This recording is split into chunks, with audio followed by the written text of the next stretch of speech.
Le damos la bienvenida a todas y todos los que nos acompañan el día de hoy. El día 25 de octubre del presente año se celebró el plebiscito en todo el país, como ya sabemos, para definir si se aprobaba una nueva constitución y su forma de elaboración. Y tuvo una respuesta contundente por parte de la ciudadanía del casi 80% que optó por la opción apruebo y convención constituyente. Para la Fundación Socialdemócrata, el momento histórico de transformación que estamos viviendo como país es fundamental para los próximos 30 años de nuestra historia. Para ello consideramos un nuevo Estado social de derechos en nuestra nueva Carta Magna, que garantice un estado de bienestar en el siglo XXI, para el nuevo Chile. Y al contrario de lo que dicen las hegemónicas editoriales de los medios de comunicación y columnistas de la élite, que estamos viviendo una época socialdemócrata, pero sin socialdemócratas, creemos como fundación que nuestros valores socialdemócratas están reflejados en la sociedad civil y que estos cientos de miles de personas así lo representan. Por lo mismo, somos unos convencidos de que desde los sindicatos, movimientos sociales, estudiantiles y la vanguardia del mundo de la cultura nacerá esa fuerza creadora de cambio y gestora de una nueva sociedad donde se garantizan los más profundos valores democráticos y de justicia social que nuestro país necesita. La cultura siempre ha tenido un rol protagónico en los cambios sociales. Sus movimientos y manifestaciones siempre han estado a la vanguardia de estos cambios. Por lo antes ya dicho, creemos como fundación que la cultura, en todas sus manifestaciones, será el motor de cambio de esta sociedad y tendrá un rol protagónico en el proceso constituyente que ya comenzó este 25 de octubre. Consciente de esto, hoy contamos con la participación de reconocidos artistas de vasta trayectoria nacional e internacional, que por los medios de su experiencia nos contarán cómo ha sido el desarrollo cultural en nuestro país en los últimos 40 años y cuáles son los desafíos en el ámbito cultural, pensando en el país que queremos en el nuevo siglo. Ahora me gustaría presentar a los tres amigos que nos acompañan. Debo reconocer que me costó bastante en realidad, sintetizar las tres biografías de nuestros invitados, ya que tienen un vasto reconocimiento nacional e internacional, y para qué hablar su reconocido y galardonado currículum de los tres. Así que de antemano le pido disculpas a los tres si en mi síntesis escapé algún reconocimiento o algún premio internacional, porque eran muchos, así que traté de hacerlo lo más sintético posible. Nos acompaña, primero que nada, doña Aline Kuppenheim, actriz chilena y de teatro, cine y televisión, de ascendencia francesa, que ha trabajado también como directora de teatro. Y su más reciente trabajo que ha hecho es su montaje teatral de marionetas. Es considerada por la lista 10 de Chile Elige como la quinta mayor intérprete femenina de todos los tiempos. ¡Wow! ¡Wow! Además, es una de las actrices con más nominación al premio Altazor, con 7 menciones en total. Y además, es ganadora del premio Oscar a Mejor Película de Habla No Inglesa, la reconocida película Una Mujer Fantástica. También nos acompaña don Ramón Rifero, dramaturgo y director teatral chileno, uno de los más destacados en el país. Es considerado figura emblemática del teatro nacional durante la década de los 80. Sus primeros montajes se asocian a la resistencia cultural y política de la dictadura militar. En el 2019 recibió el Premio Nacional de Artes de la Representación y Audiovisual de Chile. Entre el 2017 y 2019 dirige y revitaliza el Teatro Nacional chileno, abriendo sus salas a los creadores contemporáneos, estableciendo el programa Un Teatro para Todos, Todas, que permitió el acceso a más de 50.000 espectadores. Y en su juventud, durante la Unidad Popular, además participó en el Frente Revolucionario de Estudiantes. Frente Revolucionario de Estudiantes. Y para terminar, también me gustaría reconocerlo porque es miembro de la agrupación Hombres contra el Machismo de la Universidad de Exeter, Inglaterra. Así que le damos la bienvenida a Ramón también. Y para terminar la presentación de nuestros tres invitados está don Silvio Cayosi, que como anécdota en su juventud fue estudiante de medicina, para los que no sabían, lo que le llevó a ser un amante de la química. No. Pero luego... Era otro. Pero luego los caminos de la vida lo llevó a su mayor pasión, que es el cine, donde es uno de los cineastas chilenos más reconocidos internacionalmente. Su permanencia en Chile durante la dictadura fue decisiva al momento de realizar el documental Fernando ha vuelto, considerado un verdadero registro de lo sucedido con los detenidos desaparecidos. Su obra recibió el primer lugar en el Festival Internacional de Cine de Valdivia, el premio Coral al mejor documental en La Habana en 1998 y el premio OCIC de 1999. Además, con su película Y de pronto al amanecer, rodada en Isla de Chiloé, ganó el Grand Prix des Amériques, el máximo galardón que entrega el Festival des Films du Monde de Montreal. No sé si lo pronuncié bien, pero es el premio. Y el premio a la mejor película en su 13ª edición del Festival de Cine, de Cine Latinoamericano de Sao Paulo. Así que le doy la bienvenida a los tres. Muchas gracias por participar de este conversatorio. Para nosotros es un honor tenerlos, porque son parte de la historia cultural de este país. Y bienvenidos. Para comenzar, este formato va a consistir en que los expositores van a tener 15 minutos para poder hablar primero sobre los últimos 40 años de la cultura en Chile, su experiencia, cómo fue cooptada por la economía, por la hegemonía económica que el país tuvo durante las últimas 3 décadas, y segundo, que lo más importante, cuál es el Chile que queremos culturalmente en los próximos 30 años y cómo eso se puede materializar en la nueva Constitución, para que esta nueva Constitución sea un derecho fundamental la cultura y esté en un programa de un estado de bienestar sólido y potente para todos y todas.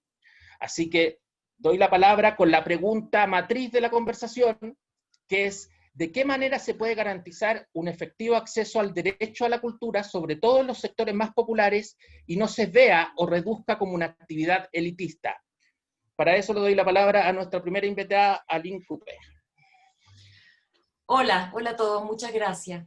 Bueno, las presentaciones son hermosas, pero yo creo que estamos de acuerdo, los tres somos ante todo ciudadanos que ejercemos un oficio, como otros, inmersos en una sociedad que, como tú decías, vio un poco secuestrada su conciencia colectiva, cultural, a partir de ese fatídico 11 de septiembre, donde hubo un apagón cultural y donde, producto del toque de queda, del monopolio informativo, de la prohibición de reunión, redujo a la familia a estar en torno a un televisor donde se transmitió todo el ideario neoliberal y que fue poco a poco, como la teoría de la rana, un poco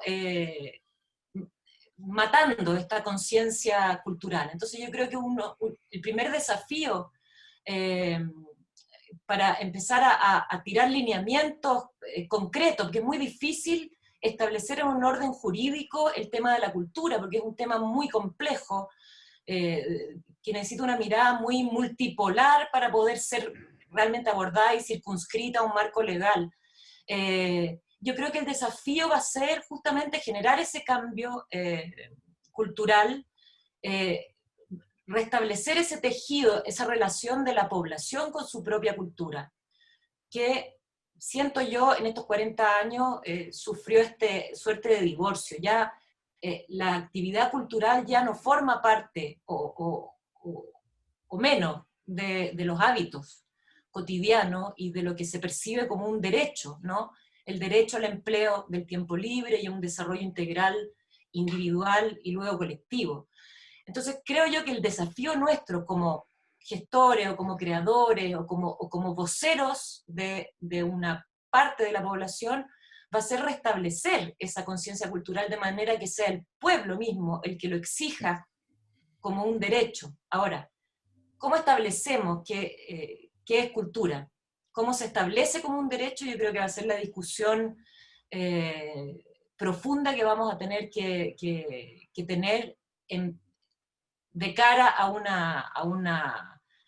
la consagración del concepto cultura dentro de la Constitución, porque estamos hablando de de una nomenclatura que compartimos los trabajadores de cultura con algo que es mucho más amplio, que es la amplia cultura, ¿no? Que es la forma de vida de una sociedad, su cosmovisión, cómo se relaciona con su entorno, etc. Es tan amplio como cómo nos parió nuestra madre, por qué comemos empanadas los domingos, en fin, lo que es la cultura, el fútbol involucra también, todo es cultura finalmente. Entonces ahí la discusión de cómo definimos qué es lo que vamos a establecer como un derecho, si es lo que queremos, ¿qué es cultura? Esa es la gran pregunta.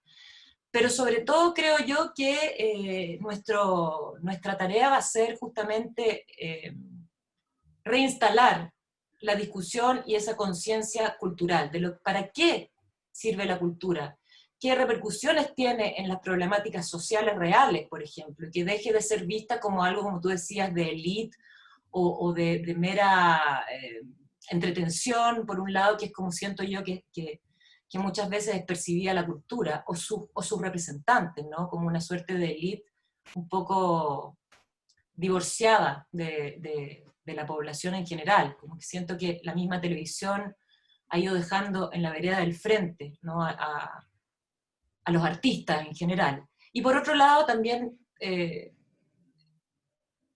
aclarar la idea de que cultura no es solamente el arte y sus distintas expresiones, sino que algo mucho más amplio, que tiene que ver con la diversidad cultural, con la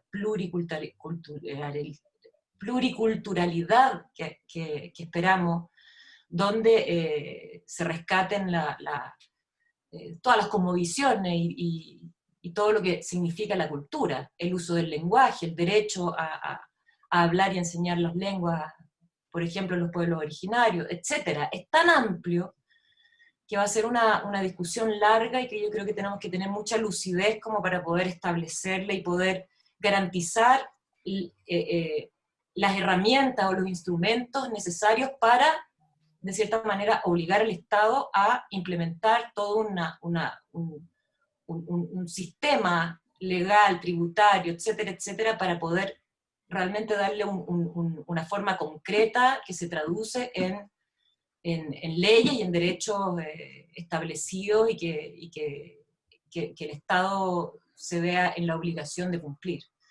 Va a estar difícil, pero creo que es una discusión interesante que vamos a tener que tener de aquí a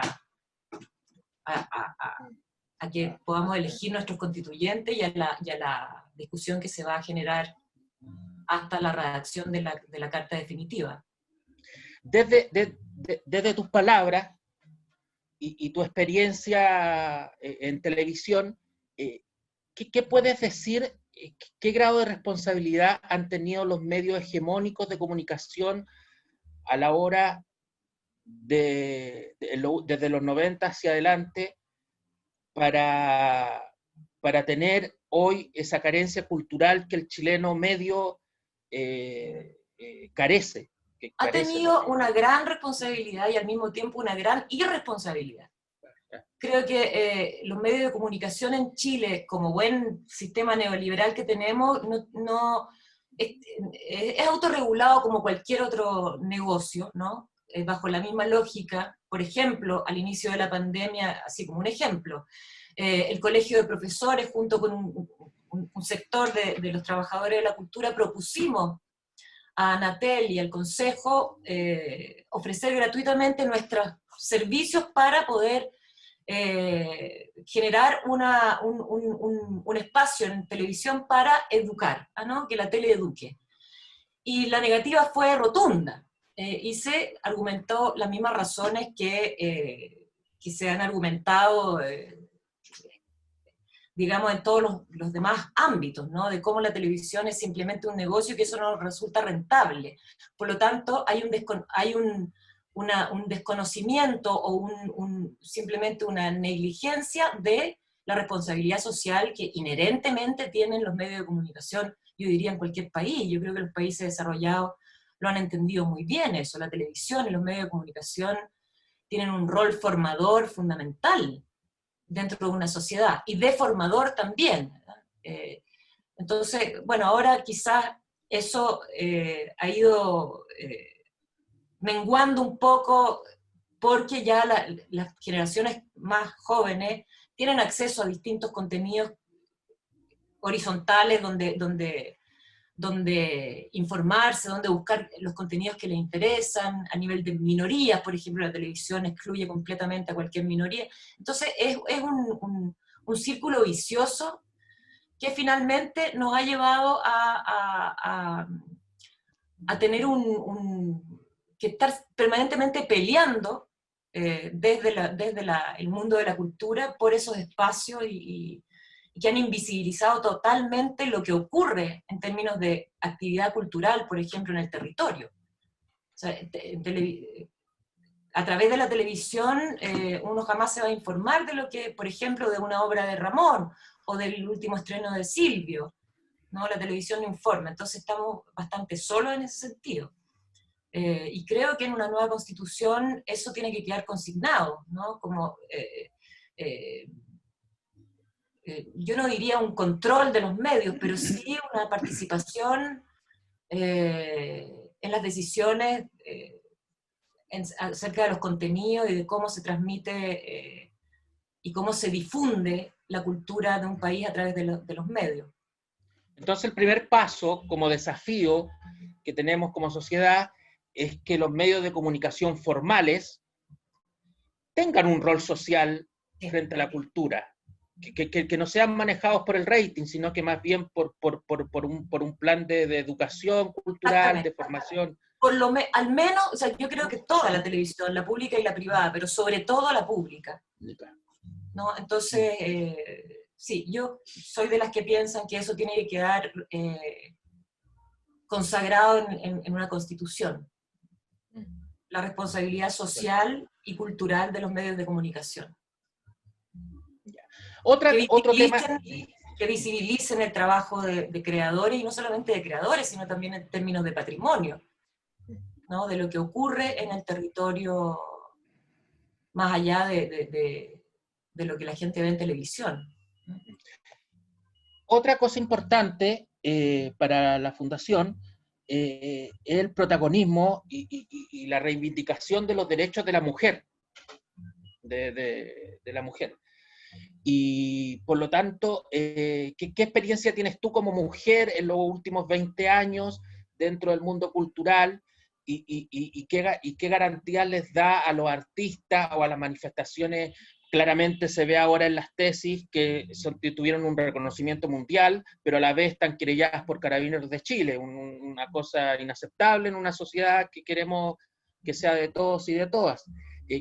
¿Cómo has visto tú la evolución cultural o artística, si se podría decir, primero desde lo femenino y segundo, si han logrado ganar espacios y cómo podemos nosotros garantizar desde un nuevo Estado, una nueva estructura social, que también las mujeres sean parte de la sociedad desde las artes, y yo no estoy, y me refiero a las mujeres de regiones que hacen arte desde trabajos de artesanía, desde descentralizar esto, pero también desde el punto de vista femenino. Hay un gran movimiento cultural femenino que también ha sido, que también es parte de esta ola feminista. Y cómo lo plantearíamos desde una visión desde el arte, y cómo han sido los últimos 20 años para las mujeres y cómo nos gustaría que fuera. Bueno, creo que en los últimos 20 años ha habido una apertura. Creo que somos más mujeres trabajando en las distintas áreas, en las distintas expresiones artísticas que hace 20 años. Eso sin lugar a dudas. Pero sí, es que es difícil es un tema complejo, porque como todo en el arte, está relacionado con cosas muy subjetivas, ¿no? Es decir, nosotras, por ejemplo, sí, ganamos menos que los hombres, por ejemplo, pero también dentro de los hombres hay unos que ganan más que otros, entonces es muy difícil de establecer, por lo tanto, uno se da cuenta intuitivamente que tiene que ver con el hecho de ser mujer, las cosas son siempre más difíciles, ¿no? Ganar los espacios, el trato, por ejemplo, o etcétera. Es muy sutil, ¿no?, en nuestro medio. No es tan evidente como en un, no sé, en un taller donde una mujer gana efectivamente el 30% menos por el mismo trabajo que un hombre.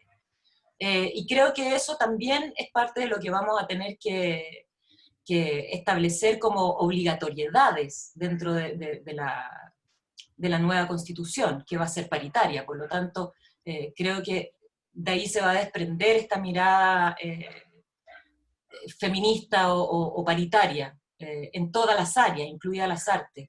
Pero como te digo, es difícil de establecer, ¿no? Es sutil. Eso es lo que te puedo decir. Lo que sí, siempre vamos a estar nosotras ejerciendo nuestro trabajo con la misma fuerza que lo hemos venido haciendo y esperando que tener más herramientas, ¿no?, como para poder desarrollarnos en igualdad de condiciones. Y como conclusión, Aline, ¿qué nos puedes decir? ¿Qué le puedes decir a todos los participantes?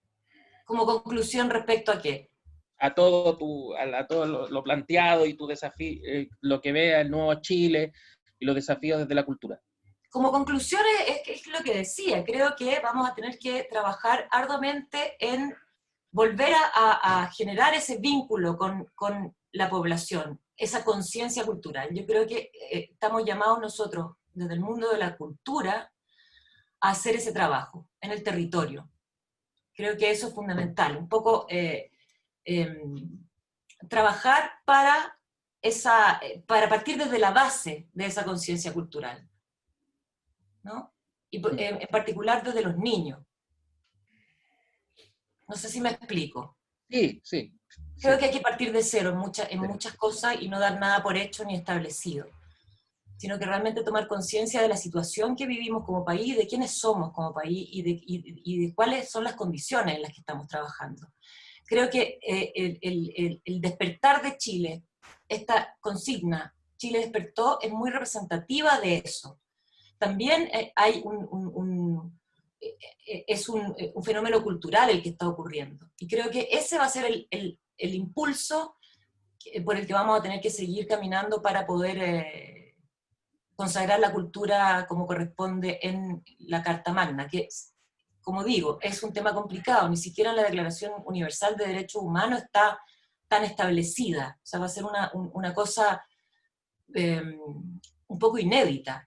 La forma de abordar la cultura desde todos los puntos de vista, incluyendo ese aspecto del que tú hablas respecto al feminismo o al rol de la mujer dentro de la cultura y dentro de todas las áreas de desarrollo del país. Esa es mi Muchas conclusión. gracias. Hay que trabajar mucho desde el territorio y entendiendo el país en el que estamos viviendo. Muchas gracias, Aline. De nada. Le damos la palabra ahora a Ramón. Buenas tardes, Ramón, ¿cómo estás? Hola, ¿qué tal, César? Oye, bueno, muy interesante toda esta discusión. A mí me gustaría acotarla para que entre lo que es disciplina artística y lo que es cultura. Es decir, está dentro. Entonces ahí lo podemos separar. Las disciplinas artísticas son algo que están dentro de la cultura y la cultura tiene que ver con la identidad, no tiene que ver con la disciplina artística. En este discurso que lo asumo. Después lo que hay que aclarar, que la cultura, lamentablemente, no es lo que cada uno de nosotros piensa. Cuando la LIN dice que hubo un apagón cultural bajo la dictadura, un apagón cultural de nuestro sector, pero no hubo ningún apagón cultural desde la dictadura. Estaban todos los teatros funcionando, estaba la televisión haciendo sus teleseries, estaban los festivales de música, es decir, hubo una política cultural de la dictadura que estuvo viva, fugaz, todos los cines estaban abiertos, todos los teatros existentes, Católica, Chile, Nacional, tenían sus obras de teatro.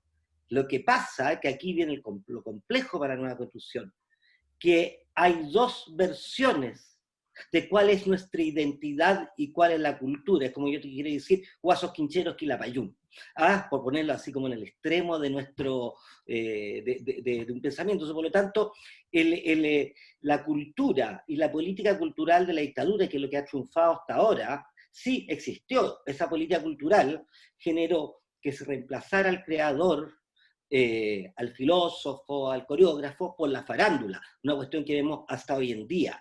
Y hay una cultura de mercado, además, y la cultura de mercado corresponde a un sistema neoliberal, por lo tanto, ese está rampante. ¿Ah? Y, por lo tanto, cuando nosotros estamos hablando de cultura, a mí me gusta hacer esta declaración, parecía que siempre estamos hablando desde el lugar en que uno está situado, como la ve, como eso que nace del alma y no del lucro.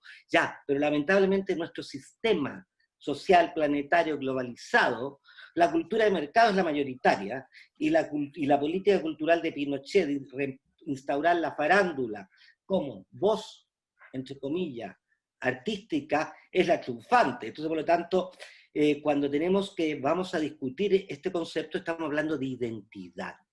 ¿Ah? ¿Y cuál es nuestra identidad? La identidad está, en la antigua Constitución está delineada. Es un país militarista en el cual el país lo construyeron las victorias militares y la independencia. Y lo que ahí nosotros tenemos que decir, no, el país no lo construyó la batalla de Maipú, el país lo construyó un pueblo, una identidad. Y esa identidad es la que se va a poner en jaque porque cada cual tiene dos versiones de esa identidad. ¿Ah? Por lo tanto, ambos van a defender la cultura, por supuesto, pero uno va a estar defendiendo una cultura militarista, de mercado, etcétera. Otro puede ser negativa, pero para ellos es positiva. Entonces, por eso hay que tener mucho cuidado cuando se dice de que no se respeta la cultura. Sí, se depende de qué lugar. Es decir, la cultura farándula se ha respetado, pero ¿para qué más decir?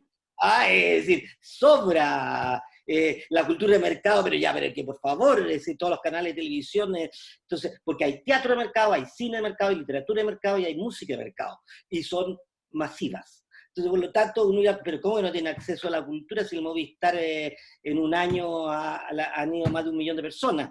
Entonces, aquí más bien la definición en jaque no es cómo definirla, sino qué identidad cultural es la que defendemos frente a los otros conceptos de identidad cultural dominantes. Y ahí realmente estamos hablando de un problema ideológico, político, obviamente, y de cuál es la mirada valedera, ¿me entiendes tú? Porque obviamente la gente de la cultura de mercado, ¿por qué se van a negar a ellos que ellos no sean cultura? Y ahí empieza un problema. Entonces no es tanto como definir lo que es, sino sabemos lo que es, sino definir cómo defendemos cuál área, porque obviamente si hay una mayoría en la constituyente del lado de la cultura de mercado, ellos por supuesto van a defender la cultura de mercado. Entonces cuando tú hablamos, entonces esencialmente primero es un problema de identidad. Y esa identidad tiene que atravesar la Constitución. De hecho, es lo macro. De hecho, toda la Constitución, en un lugar más progresista, debe ser vista desde una mirada cultural. La educación, todo. Hasta lo militar, ¿me entiendes? Y eso cambiaría completamente la perspectiva. Además, el otro desafío de la Constitución es que nosotros estamos pensando en lo que el ayer no hizo. Pero las grandes constituciones proponían el futuro. Cuando había esclavitud, igualdad. Cuando había injusticia, es decir, la Revolución Francesa. Proponía lo que no existía, no proponía arreglar lo que existe. Y de repente aquí escuchamos mucho sobre la nueva constitución, más bien arreglar lo que existe, a imaginar el futuro, porque esta constitución esperamos que dure 100 años, o no sé, ¿me entiendes? Pero para eso implica no solamente centrarnos en lo que falta, digamos, en lo que obviamente tenemos que solucionar, que obviamente hay que introducirlo, sino en cómo la proyectamos, porque una constitución es un pensar de una sociedad que se está construida, pero que cómo piensa desarrollarse, ¿no es cierto? Entonces ahí va lo que la Constitución plantea hacia el mañana. La Constitución norteamericana o la francesa, había esclavitud cuando pues la Constitución permitió que no hubiera esclavitud, ¿me entiendes? Porque ya había estado escrito, todo lo como... Entonces, ese es un área, yo creo, bastante radical que demuestra, por un lado, la división la fragmentación que hay en un país y cómo esa fragmentación, cuál es su aspecto mayoritario o minoritario. Obviamente en un sistema neoliberal de mercado, el mayoritario es la cultura de mercado. Eso no hay por dónde. Y los medios de comunicación, cuando tú dices que no transmiten la cultura, te voy a decir, pero por favor, si nosotros estamos todo el día hablando cultura, pero para ellos es la cultura de mercado, y ahí está el problema. Entonces, porque yo una vez estuve en un foro con gente de televisión que no transmitían cultura, pero ¿cómo que no? Bueno, a ti a lo mejor no te hemos invitado, pero hemos invitado a este otro. Entonces, sí, hay un canal, el canal transmite la película de mercado, etcétera, etcétera. Esto viene, entonces, cuando tú dices más o menos, ¿qué ha sucedido en los últimos años? Yo diría que lo fundamental, y por eso llegamos donde estamos, más o menos, o todo lo que estamos conversando, es que en Chile se generó a partir obviamente, de la dictadura, pero después fue instaurado y fue establecido como una política desde los Consejos Nacional de la Cultura y el Ministerio, la privatización de la cultura. Entonces, cuando todo el mundo abre la privatización del agua, no nos hemos dado cuenta que pasó por entre medio en Chile que la cultura fue privatizada. Por eso no hay ningún teatro nacional, no existe. No hay ningún centro de creación público. Por eso todos los actores, coreógrafos, músicos quedaron al desamparo cuando llegó la pandemia, porque nadie estaba contratado. ¿Y por qué nadie estaba contratado? Porque no habían espacios públicos en la cultura. En Argentina, para no irnos más lejos, hay 30 teatros nacionales que por lo menos en pandemia sus cuerpos de música, de ballet, de danza siguieron con su sueldo. En Chile el único espacio público de cultura es la DIVAM, la Dirección de Biblioteca, Archivos y Museos, nada más. Entonces hay que entender que en Chile se privatizó la cultura, en el cual se le entregó fondos a individuos, creadores, para que generaran obras, y estos centros culturales reciban esas obras a taquilla y donde en ese concepto de privatización de la cultura, el creador tiene que ser un emprendedor, tiene que crear su pyme, su corporación cultural, etcétera, etcétera. Entonces, obviamente, eso básicamente la nueva constitución, el concepto de privatización de la cultura, de Estado subsidiado, tiene que desaparecer. Y hemos estado inermes frente a este proceso de 30 años de privatización de la cultura, donde los mismos actores culturales, incluido yo, todos, aceptamos esta normalización porque porque no era disonante con una política global de un sistema neoliberal y de una cultura de mercado, que además fue también promovido por gobiernos socialistas, comunistas y demócratas cristianos. Entonces de repente uno podía no entender que eso estaba erróneo. Por eso el Chile despertó. Y claro, nos damos cuenta, bueno, obviamente hace rato que nos dimos cuenta, que la cultura estaba privatizada, que el Estado no se hacía cargo ni de un festival, ni de una editorial, y que dejaba a cada individuo para que él mismo se encargara de la difusión de su propia obra. Y aquí venimos con el problema que conlleva además esta privatización de la cultura. Primero, ¿cómo generas acceso si está privatizada? Entonces es como una contradicción, ¿no es cierto? Es decir, algo privatizado está en función de su lucro, no en su función social. Por eso cuando yo era director del Teatro Nacional, el Teatro Nacional tenía 450 butacas, yo regalé, o digamos, permití que la mitad del teatro, 150 personas por función, vinieran gratis a través de organización y todo lo demás. Pero ese es el único teatro en Chile de Arica que puede hacer eso, porque es el único público. Por lo tanto, nadie más puede generar acceso, al menos, que es lo que se pide ahora, que el Estado les pague a los privados. Es como cuando se hace esta política, mire, para tener acceso a la cultura, usted págueme a mí y yo voy a cobrar, no voy a cobrar la entrada. Ya, pues estoy subsidiando a los privados. Y ahí al subsidiar a los privados, ¿qué sucede? No puedo gestar una política cultural, no puedo transmitir el patrimonio de un país, porque aún no tiene por qué a alguien autónomo, un creador independiente, una sala, tener que preocuparse del teatro del 1920, del cine del ayer, y transmitir aquello. No, pues es un deber del Estado. Entonces, tenemos, por un lado, como te digo, esa situación de que la identidad es la cultura, que la Constitución va a tener que generar cuál es la identidad del país plurinacional, etcétera, dónde están los valores, dónde está la soberanía de un país.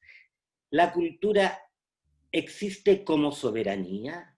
Si existe como soberanía, y tiene el mismo peso que la soberanía territorial por el cual se gasta miles de nuestros millones para defenderla. ¿Quién defiende el espíritu de un país? ¿Me entiende? A través de una soberanía cultural. Entonces, estamos realmente, de hecho, en esta cuestión cultural, el militarismo, las Fuerzas Armadas, que poco se nombra, tienen que ser completamente refundadas y construidas desde una mirada cultural. O sea, hay dos cosas.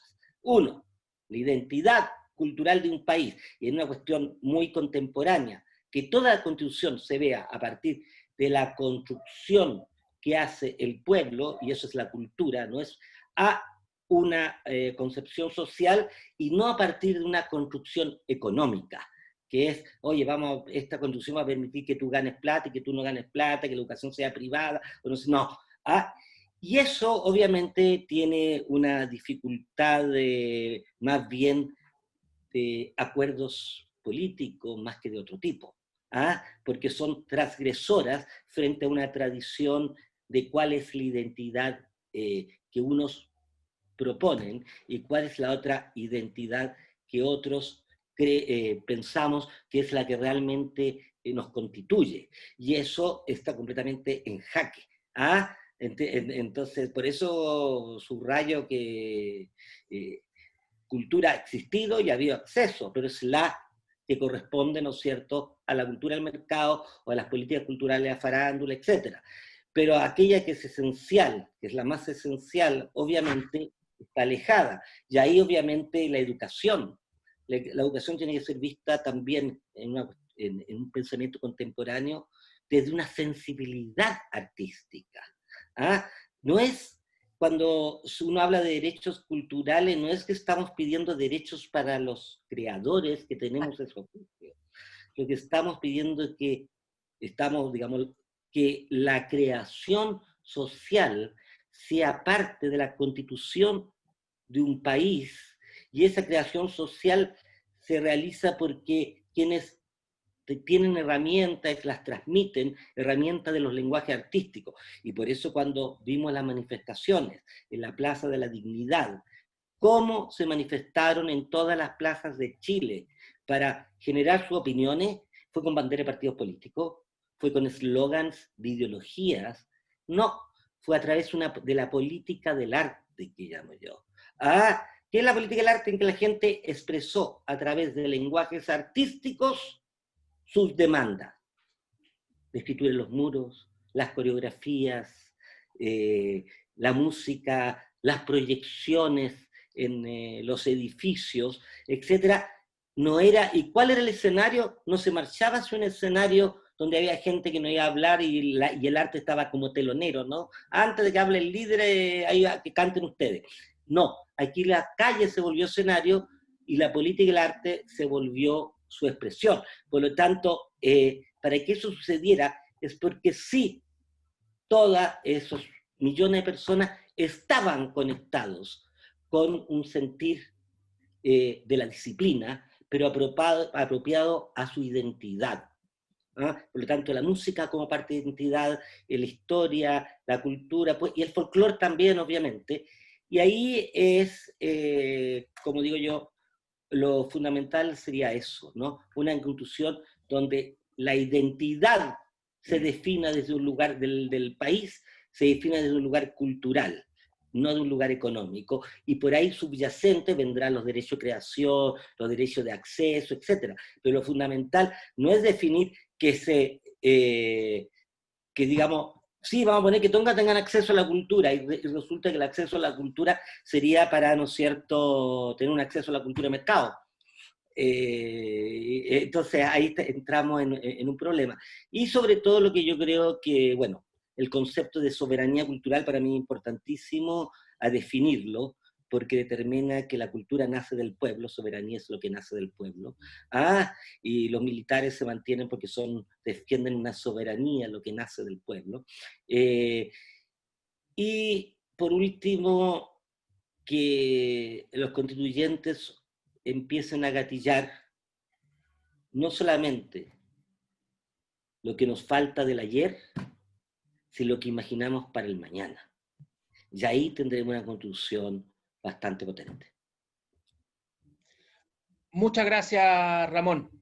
Bueno, gracias a Lynn y a Ramón, grandes exposiciones. Ahora le damos la palabra a don Silvio para su exposición. Don Silvio. Está sin audio. Claudio, Silvio. Ahí estamos.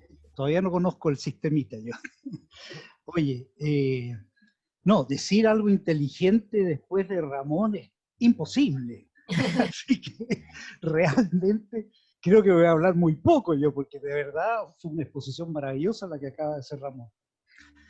Pero, a ver, yo les quiero decir que siempre he pensado que la cultura es lo más grande de todo. Incluso la educación es parte de la cultura, y no al revés.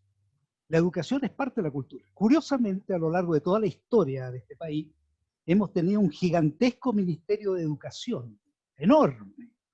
Y Ministerio de Cultura no teníamos, unos pocos añitos atrás, un ministerio de este porte, ¿verdad? Entonces, es súper raro cuando en realidad debería haber un ministerio gigante de cultura y un sector de ese ministerio gigante, obviamente, la educación, ¿no? Pero la verdad es que la cultura, para mi gusto, es muchísimo más importante que la propia educación, siendo las dos cosas muy importantes, pero la cultura es lo que abarca todo, lo decía Aline, ¿no?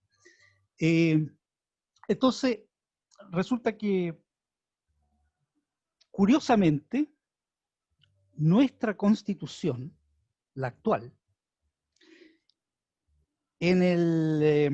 acá está, en su artículo 19, números 2 y 25, que es el único lugar que habla de supuestamente algo cultural, de lo único que se refiere en forma muy mínima es sobre la libertad de expresión y la propiedad intelectual. Eso que les acabo de decir es lo único que nuestra actual Constitución dice sobre la cultura. O sea, si hay algo que todos nosotros, los representantes de cultura, los que hacemos cultura y arte, tenemos que trabajar ahora con la nueva Constitución, va a ser tremendo nuestro trabajo, porque la verdad es que de verdad, respecto a la cultura, no hay nada en la Constitución actual. Es lo mínimo. Entonces tenemos que nosotros ahora lograr crear una nueva Constitución que coloque la cultura y el arte a un nivel de derecho humano, de igualdad con los derechos a la salud, con los otros derechos, ¿no es cierto? Tiene que estar allá arriba. Porque fíjense ustedes un detallito, que no es menor. Si uno observa los diferentes países, resulta que coincide que los países con mejor cultura, ¿no?, suelen ser los más desarrollados. Siempre pasa eso. Suelen ser los más desarrollados del planeta. Entonces, hay una relación directa entre una cultura buena de toda la población, ¿no?, que hace que toda la población funcione y avance y progrese, que se puedan dialogar entre ellos. Con un país con baja cultura, hasta el diálogo es difícil. Entonces, la cultura es tan importante para que una sociedad progrese, que de verdad tiene que estar en la Constitución nueva, allá arriba, como el derecho a la salud, como las cosas importantes de este país, que debería tener la Constitución, tiene que estar también la cultura. Y yo creo que eso va a ser tal vez nuestra principal pelea. Y la cultura, me estoy refiriendo a lo que decía Ramona, como identidad. O sea, un país que tiene una baja identidad o casi no tiene identidad, de nuevo volvemos a estos países, ¿no es cierto?, que son como copiones de los otros países. No son capaces de crear algo propio con baja identidad. Son comparsa, ¿no?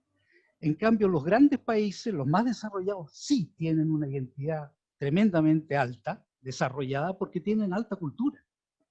Entonces, ese tema de la cultura del derecho a la cultura es totalmente fundamental, ¿no? Fíjense que también,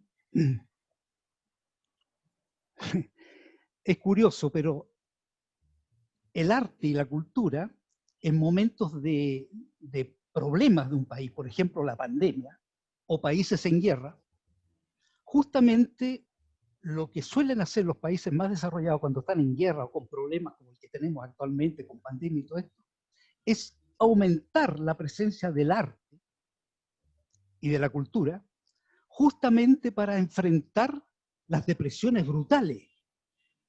Es decir, el arte y el alto nivel de cultura son como grandes psiquiatras para una sociedad, ¿no?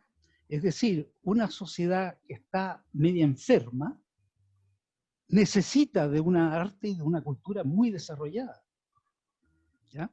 Por lo menos así lo veo yo. Fíjense, les voy a contar una anécdota que leí por ahí de Winston Churchill. Resulta que cuando Gran Bretaña estaba en guerra con los nazis, con Hitler, Gran Bretaña estaba bombardeada por todas partes en ese momento, ¿no? Entonces un ministro se le acerca a Churchill y le dice, ¿qué le parece que eliminemos los apoyos a la cultura para poder comprar más armas? Porque estamos desesperados. Y Churchill inmediatamente le responde una frasecita que anoté por acá que es muy buena.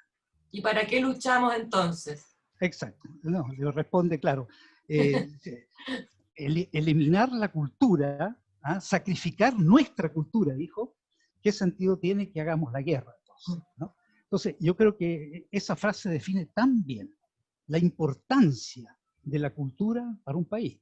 Y Churchill lo tenía totalmente claro, no nos olvidemos que incluso era artista, porque era pintor, no destacado, pero pintaba, o sea, su corazón también estaba con el arte, ¿no?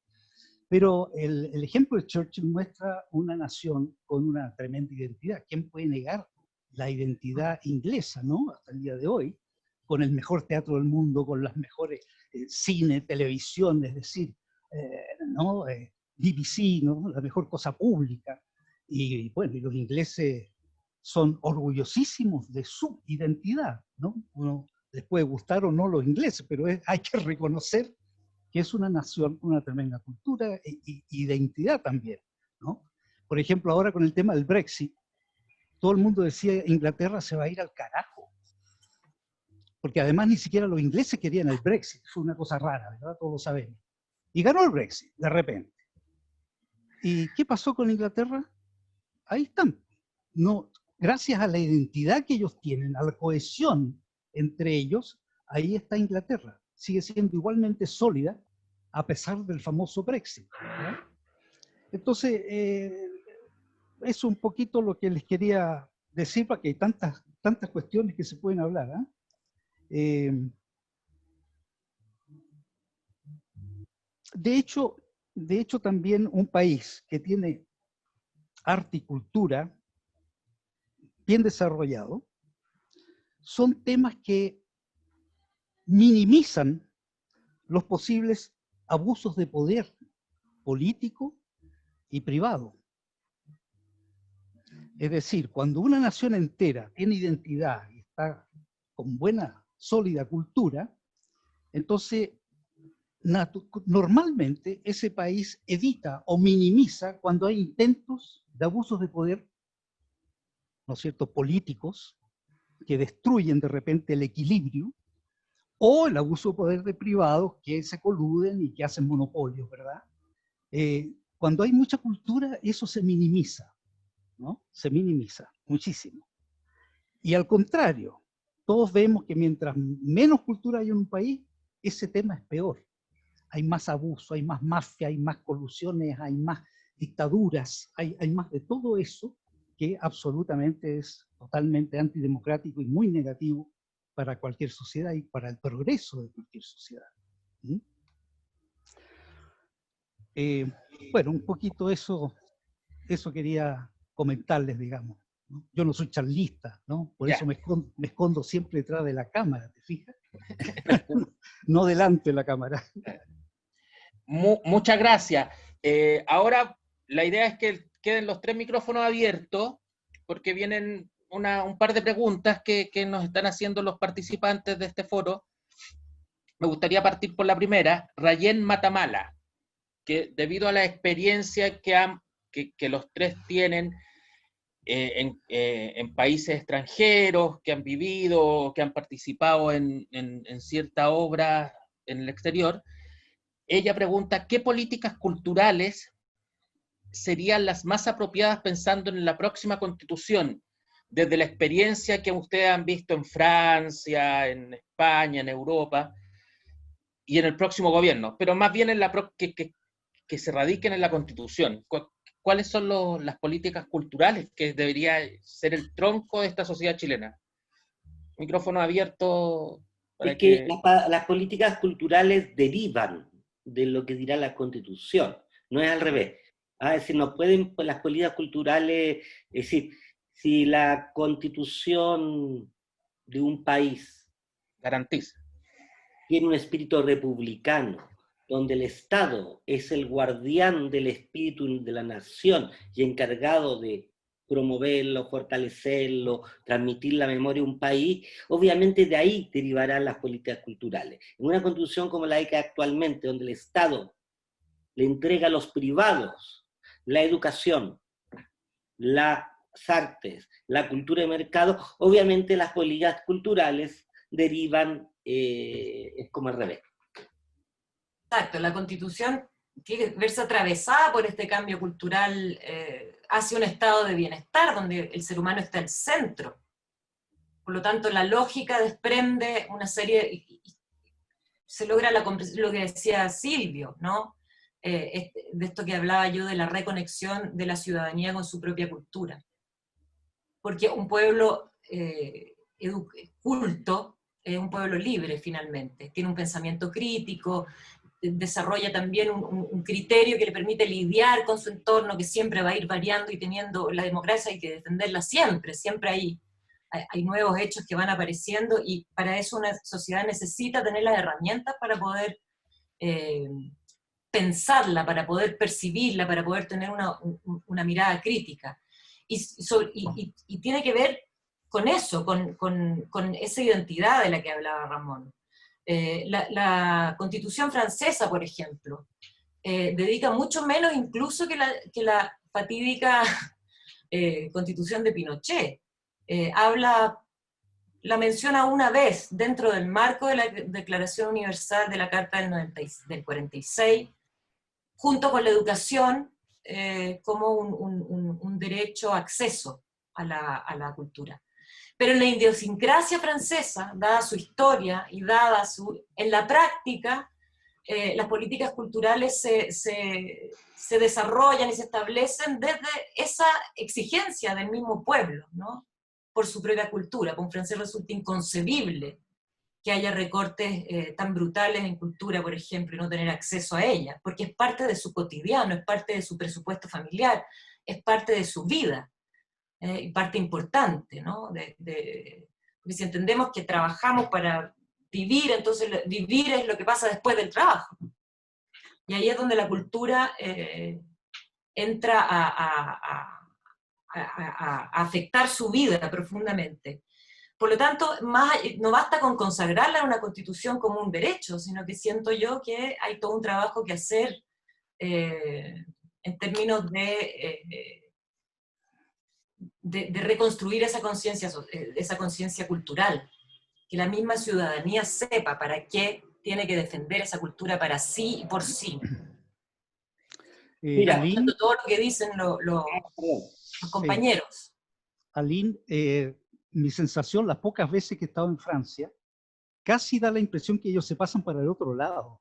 Uno puede ver cómo todos los franceses se escandalizan cuando alguien no está enterado de algo, ¿no? Sí, es impresionante. Claro. Van en el metro leyendo, o qué sé yo. Está todo el mundo preocupado de saber qué es lo que pasa con todo el país y con el mundo, ¿no? Es una afrenta quedar como ignorante, ¿no? Claro, entonces Pero, ellos casi pero se pasan para el otro lado. claro, y también tienen una televisión, por ejemplo, tienen programas del horario prime de literatura que son muy entretenidos, además no son unos ladrillazos espantosos, invitan a los autores, a los directores, a los dramaturgos, etcétera, y se conversa de los libros, de otras cosas, y el público, el pueblo, el público más popular, mira esos programas y al día siguiente compra el libro, o va a ver la obra, ¿no? A Y eso me comenta. refería yo con cómo la televisión debe reflejar también lo que ocurre en el territorio en términos de cultura, porque como dice Ramón, la cultura en Chile nunca se ha detenido. Somos un gremio bastante grande que no ha parado y que insiste, a pesar de lo adverso y lo difícil que resulta en Chile en términos de financiamiento o incluso de visibilización, de difusión, seguimos insistiendo. Eso existe. Hay mucha cultura también de libre acceso para el público,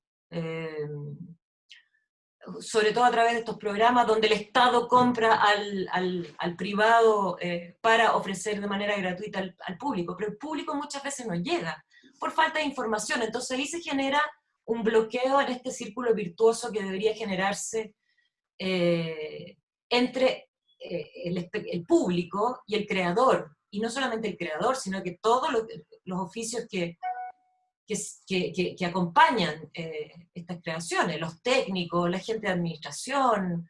Ramón sabe, como director del Teatro Nacional, cuántas personas están involucradas en el trabajo de cultura, cómo los trabajadores de cultura no somos solamente actores, directores, creadores en general, sino que muchísima gente, ¿no? Entonces,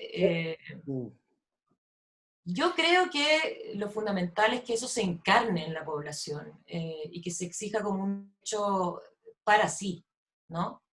Y no como una reivindicación sectorial puramente donde solamente nosotros defendemos nuestros recursos, entender que esos recursos que se destinan a la creación también finalmente son un subsidio a la entrada, porque incluso no se condice con la misma lógica del mercado, ¿no? Porque una obra de teatro, por ejemplo, es antagónico a una lógica de mercado.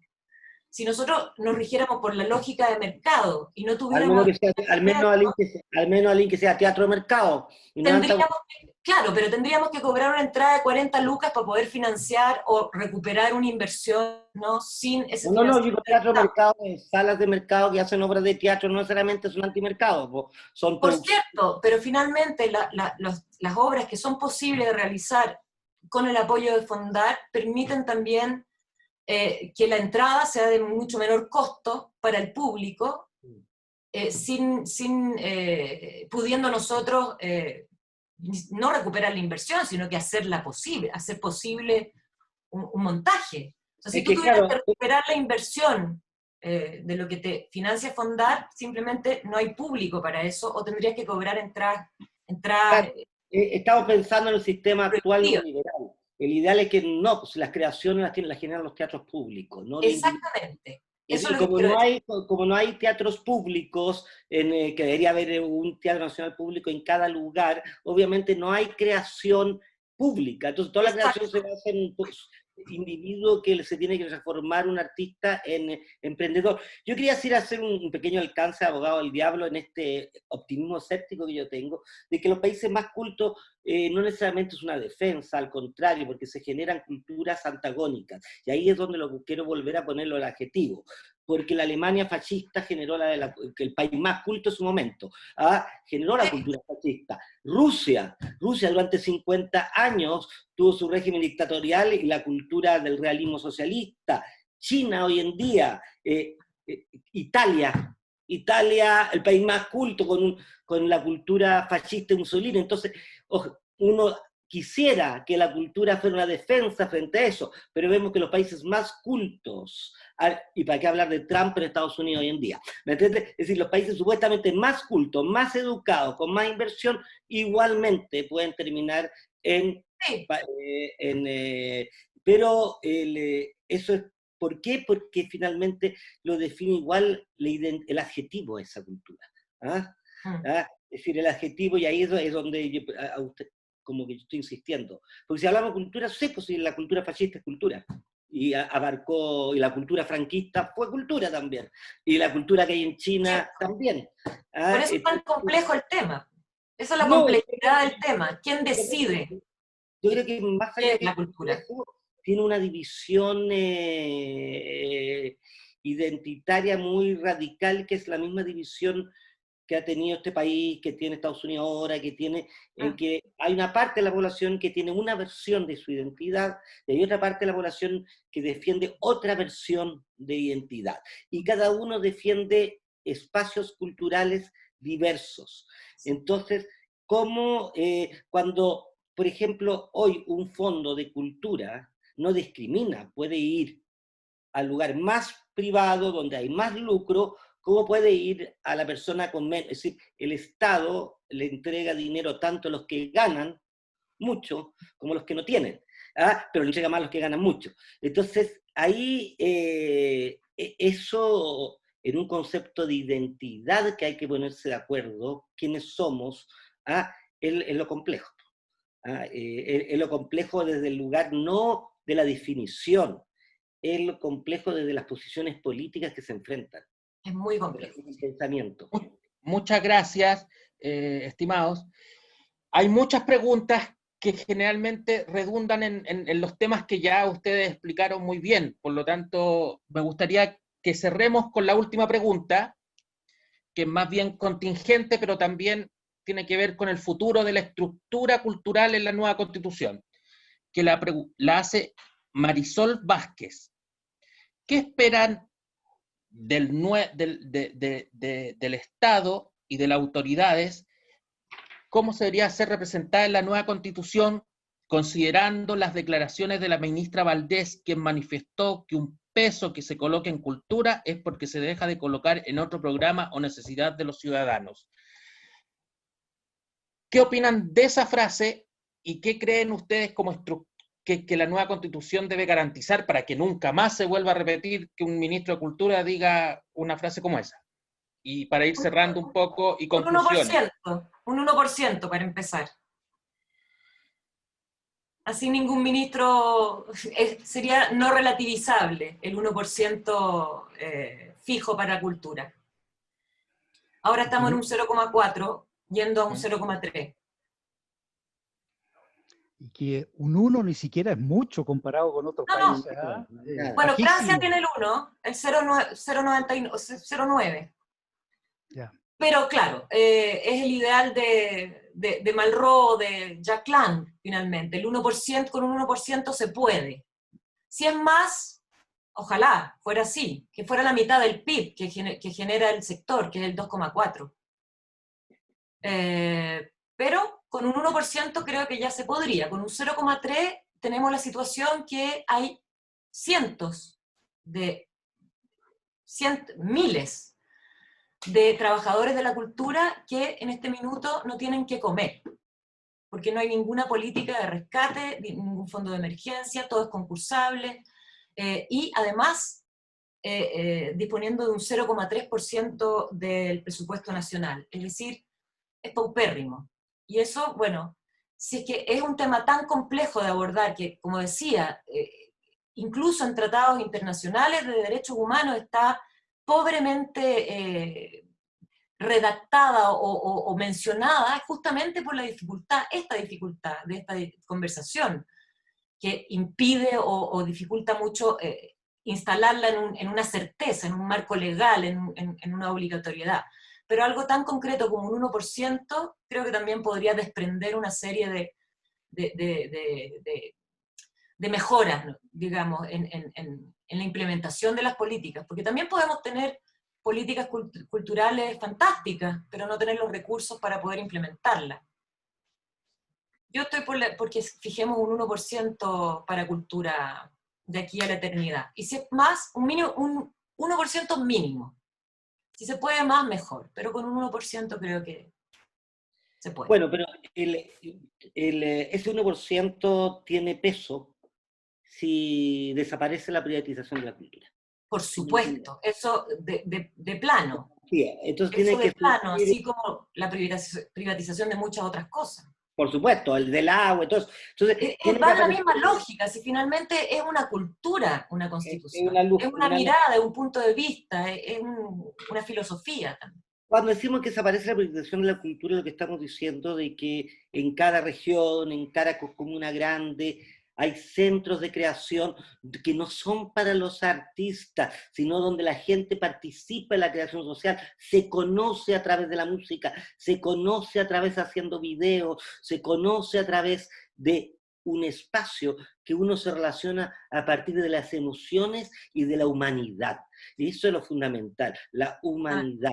¿Ah? Y a mí solamente diría que para lograr quizás que esto suceda, también se necesitan grandes cambios políticos, en el sentido de que lo que estamos viendo hoy día, ¿no es cierto? Alguien de una zona rural, portuaria, donde sea, que quiere ser constituyente, alcalde o gobernador, nuestra democracia se lo tiene bloqueado. ¿Ah? Se lo tiene bloqueado porque exige, ¿no es cierto?, que una persona que quiera ser, manifestar su voz en un espacio público, tiene que juntar firmas, cada firma tiene un valor de dinero, la gente tiene que ir a una notaría, es decir, la clase política tiene abducida nuestra democracia. Hasta que en Chile no se permita que cada individuo, si quiere, postula a presidente, a alcalde, a gobernador, a regidor, sin tener que pasar a través de la buena, De la generosidad. de la generosidad de los partidos políticos, lamentablemente, todo lo que estamos hablando sobre los derechos culturales y de la futura constitución está siendo bloqueado por el no acceso a los espacios públicos que mantiene nuestra actual legislación, y de lo cual los partidos políticos por ningún motivo quieren deshacerse, porque haría que perdieran su poder como clase política. Pero bueno, esa es la pelea que viene, pienso yo. No, pero ya está resuelta, pues si la ley no ha cambiado. No, pero puede todavía. Todavía se puede mejorar. Creo yo que hay iniciativas que se sienten en el aire, que ya se están estableciendo para generar listas únicas, por ejemplo. No, pero la ley, no. La ley de que cada persona pueda postular a alcalde, gobernador y todo eso, Esto todavía no existe, pero puede. y no va a existir, porque la clase política funciona de esa manera abducida y los plazos terminan para inscribirse el 11 de enero y para que la ley exista tiene que estar existiendo mañana o en una semana, y no va a existir esa ley. Entonces solamente va a existir la generosidad de un partido, pero que eso no es autonomía. Es decir, ¿por qué alguien que quiere ser constituyente tiene que ir en la lista del PPD o de la UDI? ¿Y por qué no puede o ser alcalde, o ser regidor, o ser gobernador? ¿Por qué no una persona que conoce su territorio, su ámbito, que la conocen todos sus vecinos en alguna ciudad? No, pues yo quiero ser alcalde de mi ciudad. No tiene que decidir un partido. Y eso, hasta que no lleguemos a eso, vamos a estar en deuda con la representación real de nuestros deseos a nivel público. Y el otro problema gravísimo de nuestra democracia, y de casi todas las democracias del mundo en realidad, es que son democracias que están divididas en balanceo de poderes entre tres poderes. Pero indudablemente con el paso del tiempo empiezan las corrupciones, empiezan las colusiones, empiezan estos tres poderes a unirse, ¿no? Y eso lo sentimos en todas partes, el Poder Judicial uniéndose con estos otros, todos se unen entre ellos y arreglan las cosas entre ellos. Entonces yo siento que falta una cosa muy difícil de lograr, pero no imposible, que es un cuarto poder. Mira, las mesas con tres patas son medias inestables. Una de cuatro patas sí que es estable, ¿no es cierto? Entonces, si se pudiera desarrollar un cuarto poder ciudadano, no para hacer las leyes, porque para algo les pagamos a los políticos para que hagan las leyes, a los senadores, a los diputados, qué sé yo, ¿no? Pero un cuarto poder que revisa, que controla, que observa y que tenga el poder, por eso yo hablo de cuarto poder, que tenga el poder de que el minuto en que se detecta una estafa, un robo, cualquier cosa, ¿no?, pueda reemplazar a esa persona inmediatamente, incluyendo al presidente de la República. ¿Te fijas? Entonces, creo yo fuertemente en la creación de un cuarto poder ciudadano, completamente independiente de los partidos políticos, obviamente, ¿no? Eso siempre yo, muchas veces me ha dado vuelta eso en la cabeza del cuarto poder, que de verdad uno mira para todas partes y en todas partes el mundo político está cayéndose a pedazos por estas colusiones y estas corrupciones y estas, ¿no? Tapan cualquier cosa espantosa que hay, la tapan rápidamente.